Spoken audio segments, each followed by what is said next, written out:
Kennedy Monet. I'm Janice. I'm Chelsea. And I'm Bria Ward. And today we're going to be talking about stop, look, and listen. So what that means is sometimes we get going so much, y'all, we're really not paying attention to what's going on. We get to moving and going in our own routine when we're not paying attention to what God is telling us. We ain't paying attention to the tricks of the enemy. We're not paying attention to what's going on around us. Amen. And you're right, Chelsea, because you know what, God, He calls us as a prepared people. So we got to prepare ourselves. We have to prepare ourselves for those trials, for those things when the enemy tries to come and attack us. We got to stop and look for things of the situation for what they really are, and stop just being blindsided, and stop acting foolish, like, and being ignorant. He said, "You're not ignorant anymore, for you have the wisdom of God." Oh yeah, like I said, like what you just said, like you can find that in 1 Peter 5 when he says, be watchful, be sober, because the devil, as a roaring lion, walketh around seeking who he can devour. So it's like you gotta pay attention to what's going on. You gotta identify the devil for who he is. I know that he says it a couple of times in the Bible, in Mark 4 and Revelations 2. He that have an ear, let him hear. So he's telling you that you need to sit back and listen. You know, sometimes it ain't time to just be moving without hearing from God. You know what I'm saying? So I think that's why he says that plenty of times in the Bible. And I want to give a quick testimony going back to last Sunday when I was getting myself prepared to speak. I was so, like, in the midst of me getting myself to prepare to speak, I was so much thinking about what I had to do instead of, like, listening to God in the situation. Like, I was like, okay, I got to do this. I got to make sure I say this. And it was like late, almost 2 o'clock at night. God was like, okay, Kennedy, you're putting everything into this anxiety. You're still fighting the same situation the same way. And he's like, okay, so it was a moment where I had to stop. I had to look at the situation. What are you trying to tell me out of this situation? And listen, okay, go to sleep. I've already prepared you. I've already equipped you for what you need to say. And sometimes we have to realize that we not need to focus so much on the situation, but listen and let God, like, can God still touch us in that situation? Can He still get a hold of us? Can we still hear Him in those situations? Right. Casting your cares on God. That's what He wants us to do. And even as in, like, just preparing and stuff like that, or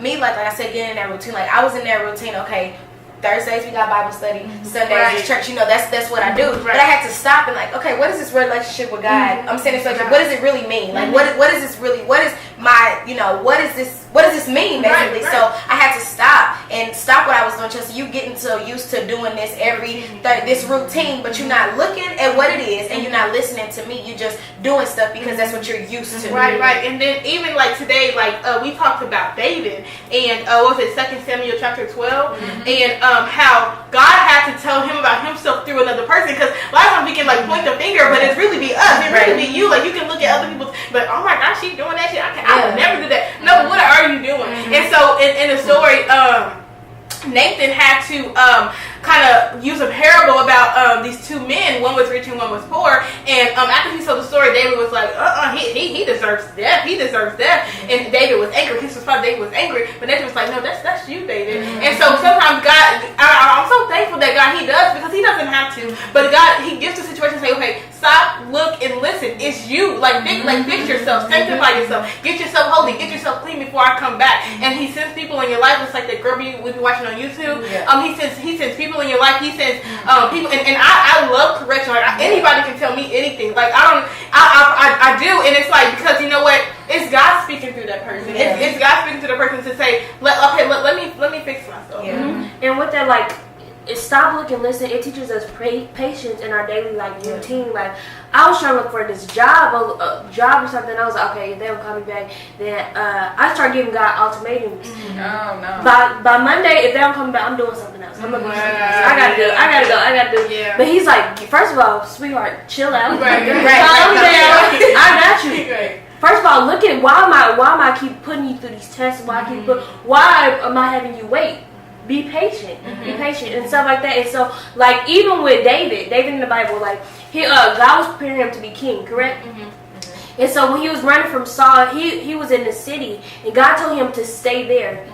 He said, David, he didn't take no moves without God telling him to. That's how we should be. He said, when he asked God, when he asked God, he was like, should I go to it? He said God will say yes. God will say yes. We have to listen to God if He's saying yes or He's saying no, because if He would have went earlier, he would have died. He would have died. And it's like, we taking like steps that we're not supposed to take, we can die. This can be fatal for us. And I think when you're talking about stop, look, and listen, I think it's important to remember that we have to pray. Communication with God is important. That you have to stay in your word. That you have to God. I want I want you to guide me in these situations. I want to be able to even listen. I want to know your voice. You know, in John 10 it says his sheep know his voice, and we have to know his voice, and we have to pray, and we have to, you know, like I can say I can be on the phone with somebody, I know how they sound, but if I don't talk to them, if I'm not having communication with them, I don't know how they sound. So we have to be able to know when God is talking. So, And I love Jesus because he even like breaks it down. He always says,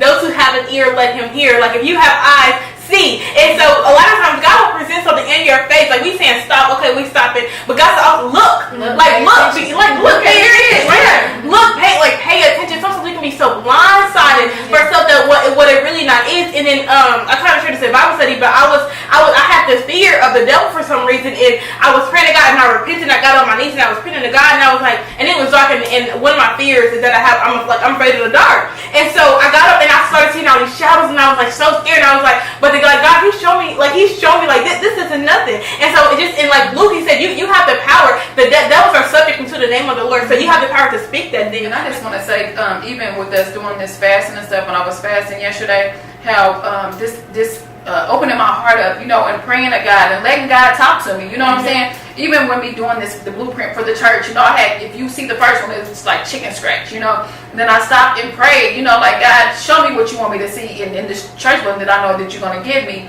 And then it's a whole different photo. But it just takes us to stop and wait on God, pray, and wait on Him to show us what He wants us to see, and then move forward. And with that being said, guys, we just want to encourage you to stop, look, and listen. Look for situations for what they really are. Listen to God's voice. Know His voice and know that you are His.